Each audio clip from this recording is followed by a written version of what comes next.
Mona here. How are Mona, you? how are you? Good, thank you. We've got a few people here. If it's okay with you, we'll wait for your slides to come up in a couple more minutes. Is that all right? Yeah, sure. Now, next question is just to see, can you see me there? I can't see you yet, no. No? Okay.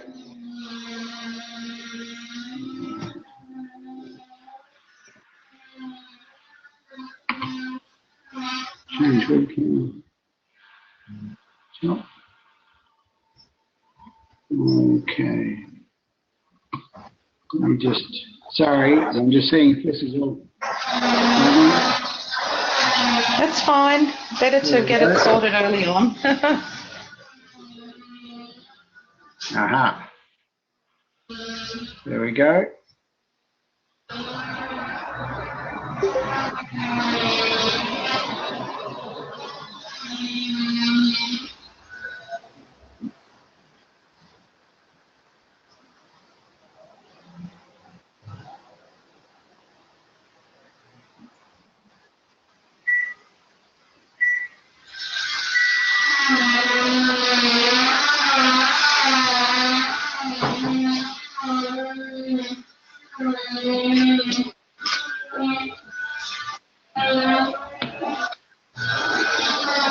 There we are.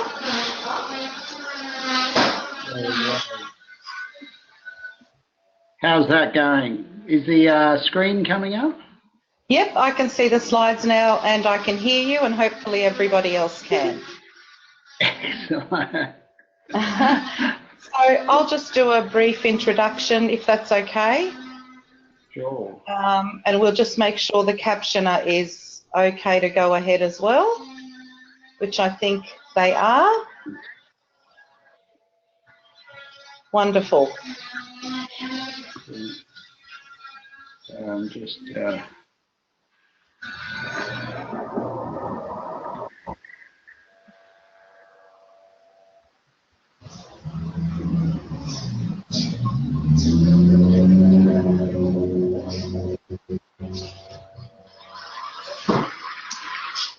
Okay, so I think we'll get started if that's all right.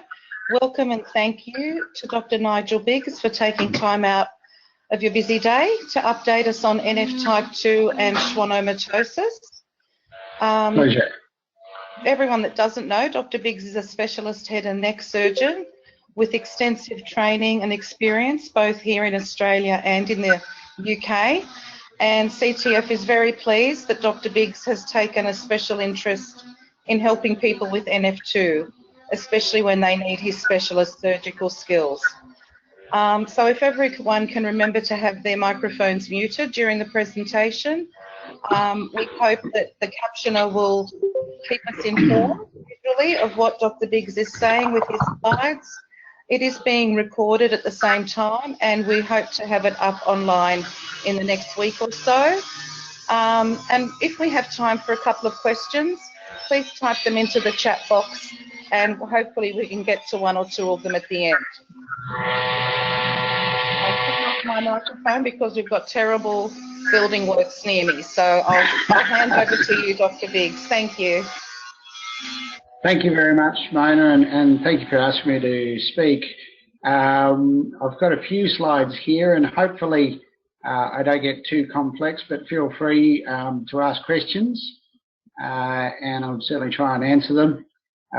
And hopefully I've pitched it, this at the right level, but as you may all know, this is it's a complex condition and it's always a challenge for us to deal with. So hopefully we'll cover some of the important aspects. And before I go too far, I just want to acknowledge our team here at St Vincent. So as Mona said, I'm trained as an ENT surgeon. I have a particular interest, well, a specialist interest in otology, essentially ear surgery and skull-based surgery. So we undertake a lot of surgery of tumours of the skull base, which includes acoustic neuromas and particularly NF2, which is obviously, which has bilateral acoustic neuromas as part of it. So we have quite a team here. We've got Professor Fagan, who has now retired. I've got Philip Chang and Sean Flanagan, who work as otologists. Richard Harvey helps us with skull-based surgery, not so much in NF2, and we've got some excellent neurosurgical colleagues as well. So we've got certainly some experience in dealing with these sorts of tumours. And as Mona mentioned, I had the privilege of working in Manchester, which has an excellent NF2 unit led by Gareth Evans and Richard Ramsden, who are well known in the fields of NF2, and so I was fortunate to gain a lot of experience there. Oops, sorry, I'm racing too far ahead. So just a little background. I don't want to tell people what they too much what they already know, but for some of you who may not know, NF2, the diagnosis slightly been, it's been around for a while, and if you look at the history of this condition, it was certainly first described in 1822. They didn't know what it was. It was really not until 1987 that we realised that neurofibromatosis type 2 and neurofibromatosis type 1 were really separate sorts of conditions. But there's been a lot of advances in that time, and we've now localised the gene to chromosome 22, and it was one of the first tumour-prone disorders to really be localised to a specific gene. It remains a very uncommon condition. Approximately 1 in 25,000 births. If you compare that to neurofibromatosis type 1, that's about 10 times less common than neurofibromatosis type 1. Again, I don't want to get too complex, but it is a condition of multiple lesions and requires certain criteria to meet this diagnosis. And the classic situation is somebody who has 2 or on both sides vestibular schwannomas. That's the correct term that we use for acoustic neuromas. But there can be people who only have one but have a family history. And there can be some people who will only have one vestibular schwannoma, but they've got a number of other tumours that lead us to this diagnosis. So it is a condition that is associated with quite a number of intracranial, different types of intracranial tumours, but the most common situation we have would be one where people have 2 or 1 on each side vestibular schwannomas. Oops, sorry, we're just sorry, I'm just getting that. So as mentioned, there are a number of tumours, and if we look at another way of, well, if we have another way of looking at all these tumours that occur in neurofibromatosis type 2, we get tumours of the hearing and balance nerves, so bilateral vestibular schwannomas. We can get similar types of tumours, that should say schwannomas, of other nerves within our skull, cranial nerve tumours. Quite commonly, we see a tumour of the lining of the brain called a meningioma, and also many people with NF2 can get tumours along their spine. Similar types of tumours to the acoustic neuromas, but they occur in the spine.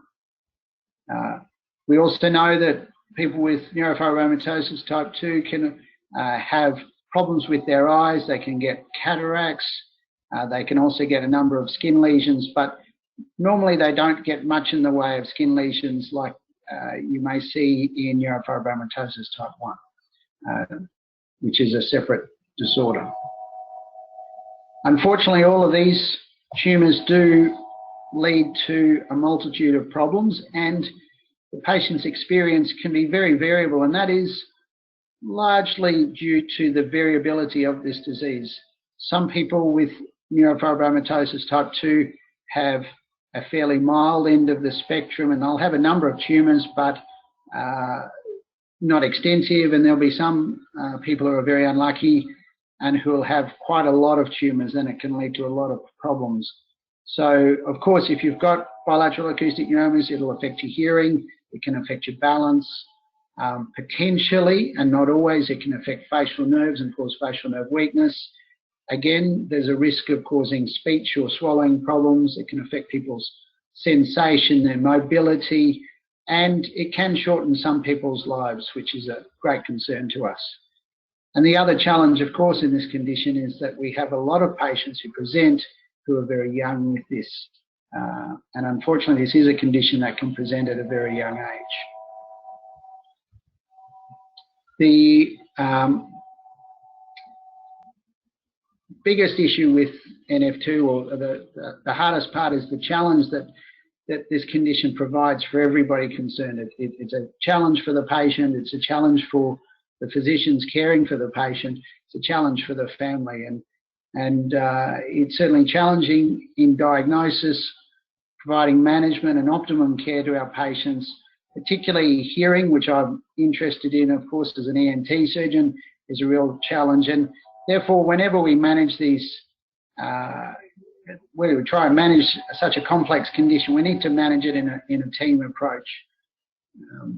And so when we have patients with NF2, there are a number of individuals who may be involved in their care, and they may be a neurotologist, which is what I do, a neurosurgeon, often a geneticist will see the patient, they'll often have an ophthalmologist, they'll have audiologists, and of course counselling and support groups are incredibly important in this condition.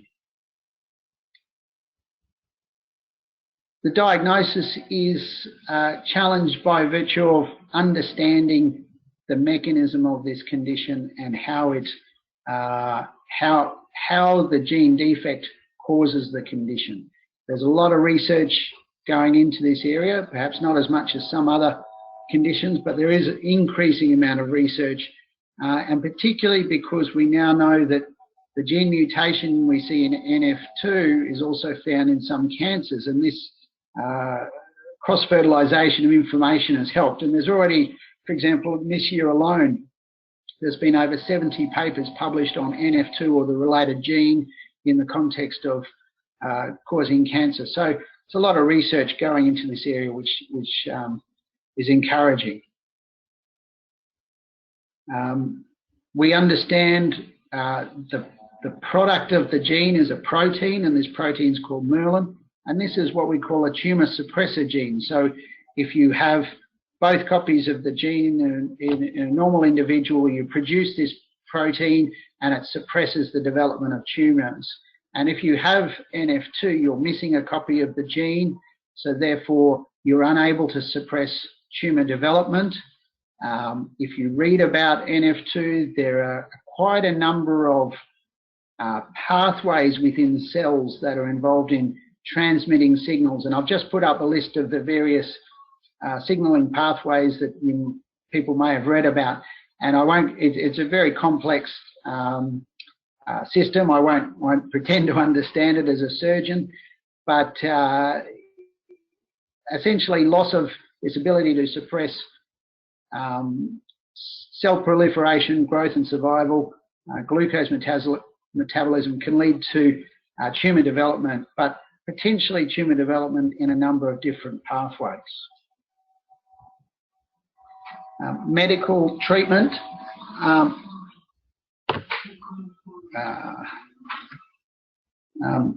Sorry, we seem to have gone offline, Mona. We'll try that again. Sorry, Dr. Biggs, we just can't see your slides. If you wouldn't mind trying to, thank you, that's great. I'm not sure what's going on. That's okay, we can see the slides now, so you just need to go back to slideshow and they're on our screen. Okay, I'll try that one more time. Let's see if that, how's that? We still there? Lovely. Yep, well, I can see both, so I'm hoping it's the same for everyone else. Right. Thank you. I'm not sure where it dropped out. That's fine. You can just continue because the caption is doing a great job, and we've been kept up. Excellent.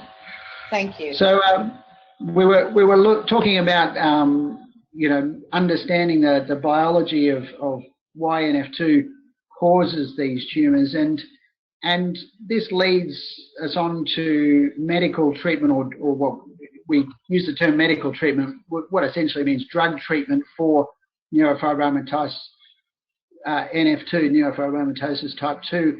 And of course, the goal of any treatment, of course, is to preserve function. We want to preserve quality of life and increase lifespan. And so in NF2, since the major problem has been for both the vestibular schwannomas and the meningiomas for patients, most of the drugs have been aimed at treating these two types of tumours.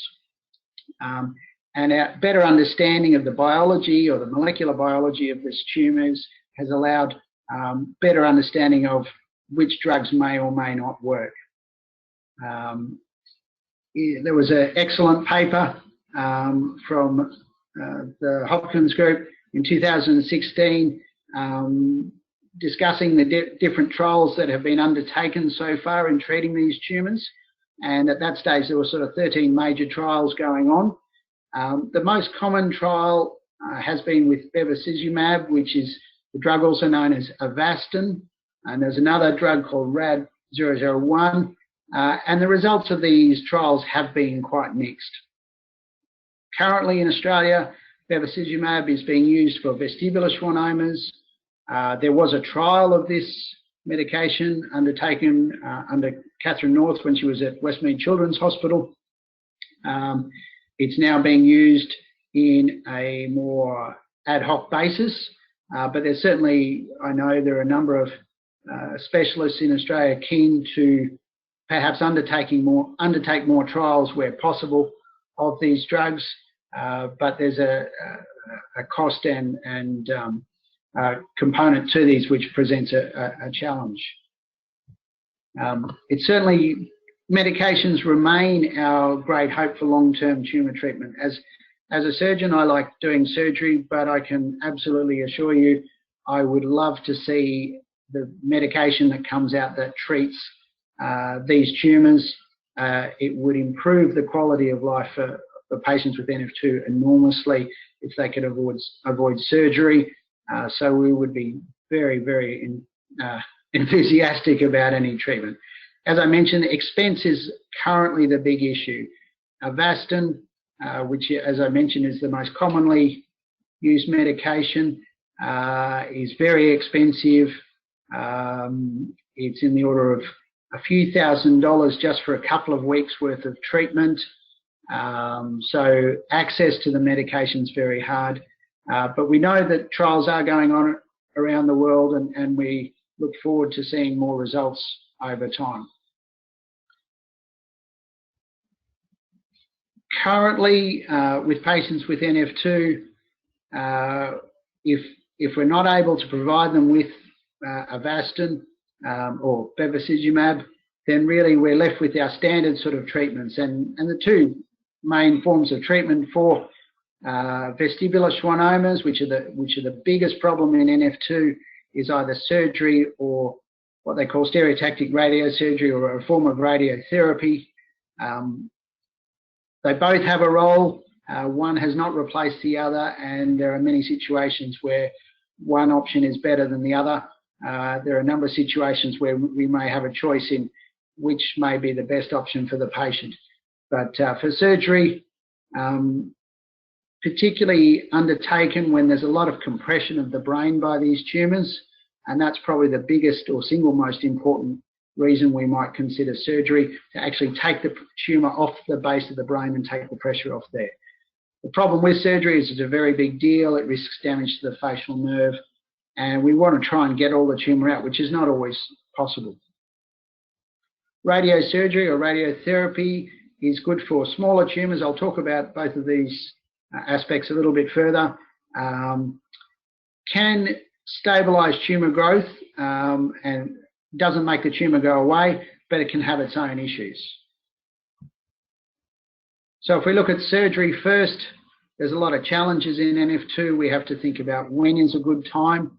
We're dealing with a lot of young patients. If they've got a tumour that's growing, when is the ideal time to intervene? We don't want to intervene too early. We don't want to take or cause any deficits or problems from surgery, but equally we don't want to intervene too late if we allow tumours to get too large where the risks of treatment get too high. We've got to think about how we're going to surgically approach these tumours, what are we trying to achieve, and we have to look very closely at our outcomes, and importantly for patients with bilateral vestibular schwannomas, how we're going to manage their hearing loss.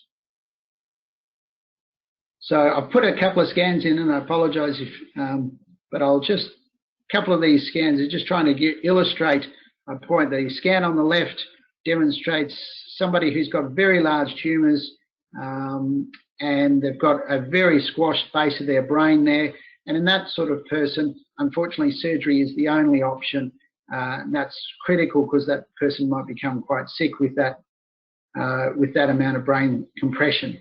The scan on the right demonstrates only quite small tumours. So somebody with small tumours like that, we would not be in any hurry to consider surgery.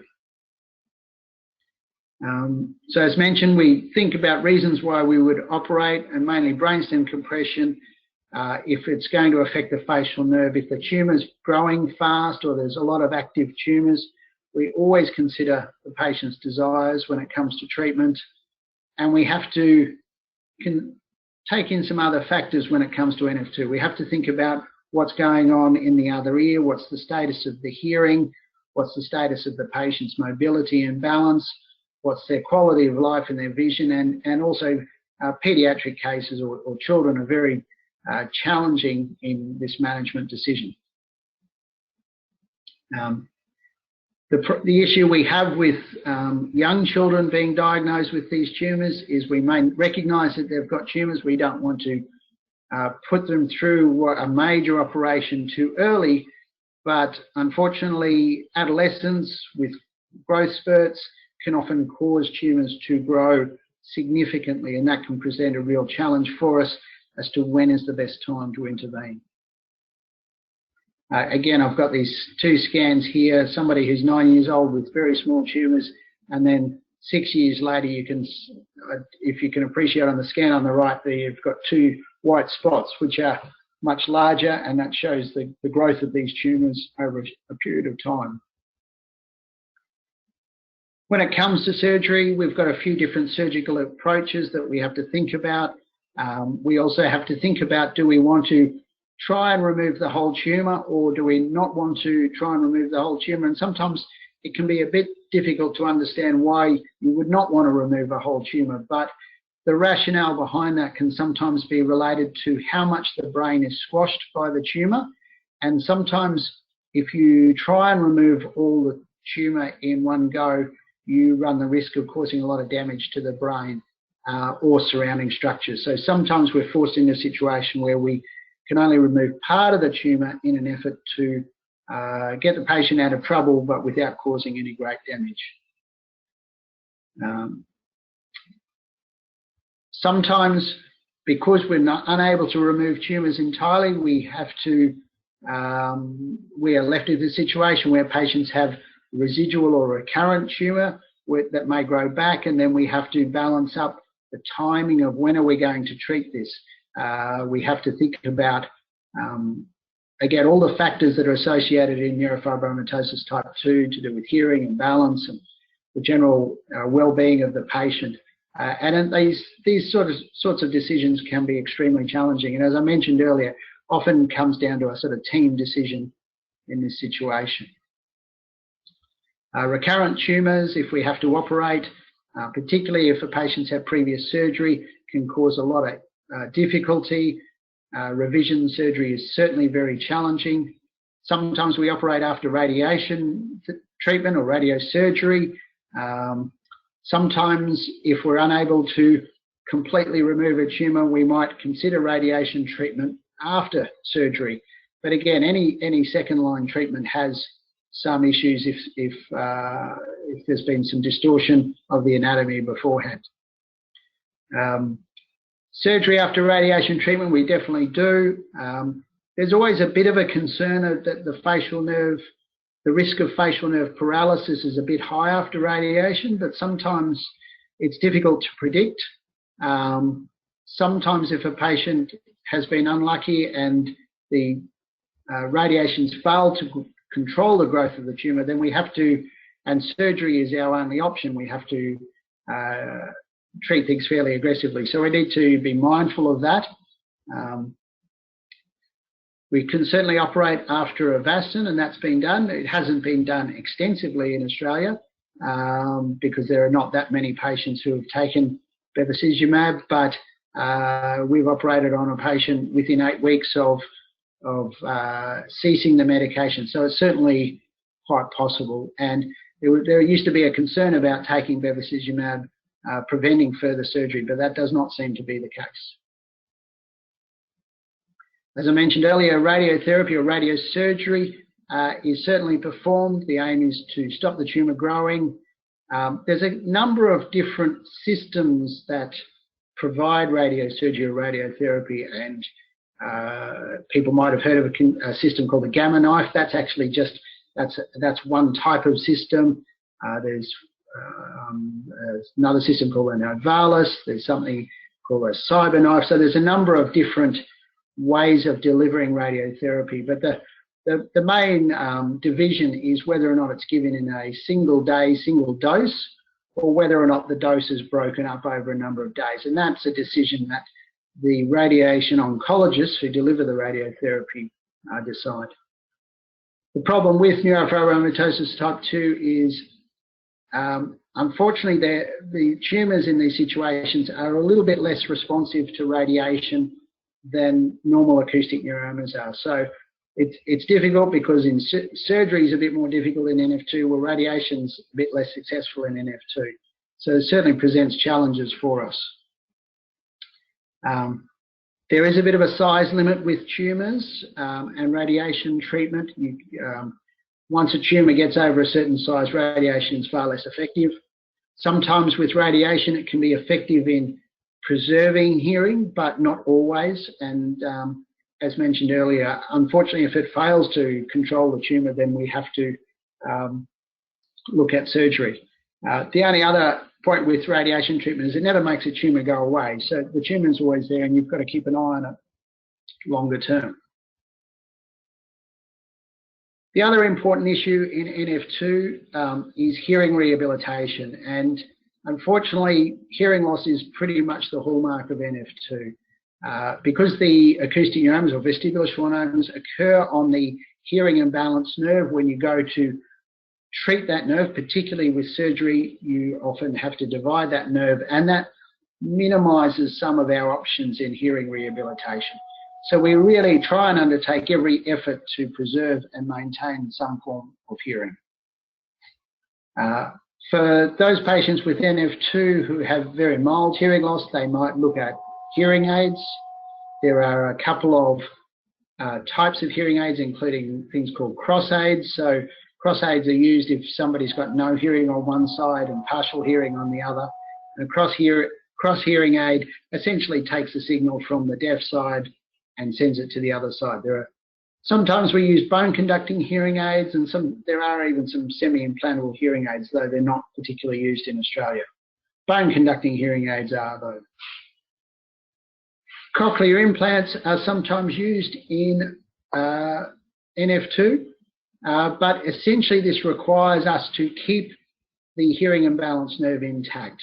So if a patient has had radiation and the nerve is intact, we can consider a cochlear implant.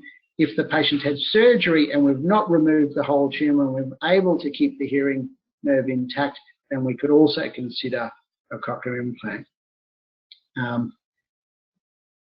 Any implant has a magnet in it, and longer term a magnet can actually cause some difficulty following up a patient with MRI scans. Anybody with NF2 has a number of MRI scans, and essentially the magnets throw quite a big shadow. And I've just put in a couple of pictures there. The picture on the left is a normal scan, and the picture on the right is a big sort of dark area, and that's the magnet from a cochlear implant, and it's shadowing the brain, so you can't actually see on an MRI scan very well, the brain very well. The other option we have, if a cochlear implant's not possible, is an auditory brainstem implant, which is something we occasionally do here at St Vincent's. They're very uncommonly done around Australia. There's only ourselves and the Ioneer in Melbourne that essentially undertake it. It has been, actually I should mention, it has been done in Perth as well. It's a difficult and challenging procedure because we essentially put in a brainstem implant at the time of removing an acoustic neuroma. The problem we've got with these devices is they're like a cochlear implant, but we're putting the electrodes directly on the brain, and the hearing results are not that great with them. If we actually look at the difference between a cochlear implant and a brainstem implant or an ABI, the cochlear implants seem to do better where possible. So we certainly lean these days wherever possible to try and put in a cochlear implant, but that's not always the case. And we certainly have brainstem implants up our sleeve if we're unable to look at any other form of hearing rehabilitation. So these results are not universal, and these are, I've got a few terms there. Open set. The open set on this slide refers to the ability to understand words.